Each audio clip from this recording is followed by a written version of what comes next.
మంత్రి కొండా సురేఖపై సోషల్ మీడియాలో వస్తున్న ట్రోల్స్ పై మంత్రి పొన్నం స్పందించారు. ఈ ట్రోల్స్ పై ఆగ్రహించారు.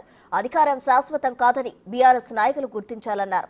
బాధ్యత గల ప్రతిపక్షాలు మహిళల పట్ల మరింత అప్రమత్తంగా వ్యవహరించాలన్నారు. విమర్శలకు ఓ హద్దు ఉండాలన్నారు. మహిళా మంత్రి సురేఖ గురించి అసభ్యంగా పోస్టులు పెట్టడం దారుణమన్నారు. ఇలాంటివి మంచివి కాదన్నారు. రాజకీయాల్లో అధికారం శాశ్వతం కాదని టీఆర్ఎస్ పార్టీ నాయకులు తెలుసుకోవాలి. ప్రతిపక్షంలో ఉన్నప్పుడు బాధ్యత గల ప్రతిపక్షంగా వ్యవహరించాల్సిన అవసరం ఉన్నది. అందులో సమాజంలో మహిళల పట్ల ఇంకా జాగ్రత్తగా వ్యవహరించాల్సిన అవసరం ఉన్నది.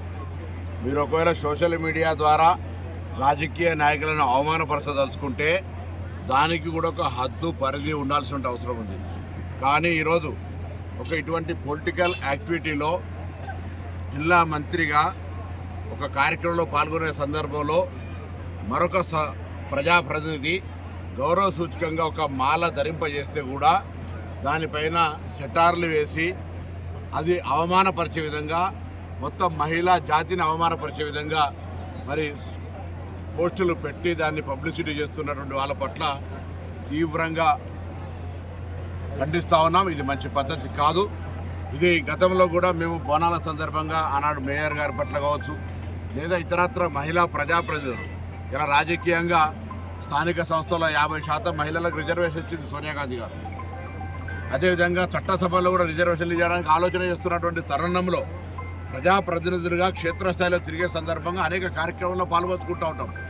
ఒక గౌరవ ప్రజాప్రతినిధి పార్లమెంట్ సభ్యుడు అక్కడికి వచ్చి ఒక దండ వేస్తూ ఉంటుంటే మామూలుగా మాల వేసుకుంటా ఉన్నది, ఒక కండువా వేసుకునే సందర్భంలో దాన్ని బట్టి కింద ఎవరు పంపిణీ చేసారు కళ్యాణ లక్ష్మి అని చెప్పి వీళ్ళకి కళ్యాణ లక్ష్మి తీసుకుంటారు అని చెప్పే విధంగా స్ట్రోల్ పెడుతున్నటువంటి టీఆర్ఎస్ పార్టీ ఇంతకంటే ఇంకొకటి అవమానపరం లేదు.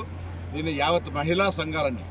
ఎందుకంటే ఒక మహిళా మంత్రి కష్టపడి బలైన వర్గాల బిడ్డ ఒక అధికారంలోకి వచ్చి ఈ రాష్ట్ర ప్రభుత్వంలో ఒక మంత్రి అయితే వారిని ఈ విధంగా అవమానపరుస్తారు. అక్క కూడా కొన్ని సందర్భాల లోపల అనేక రకాలుగా అసెంబ్లీ సాక్షిగా అవమానింపబడే పరిస్థితి. నా మీద కూడా అనేక రకాల అంటే వీళ్ళకు వేరే బలహీన వర్గాలకు సంబంధించినటువంటి వాళ్ళు లేదా ప్రజాప్రతినిధులుగా వేరేకి సంబంధించినటువంటి సమాజంలో రాజకీయ కార్యక్రమంలో పాల్పంచుకోవడం కూడా నచ్చదనే విధంగా వ్యవహారం చేస్తారు. ఇది సమాజానికి మంచిది కాదు.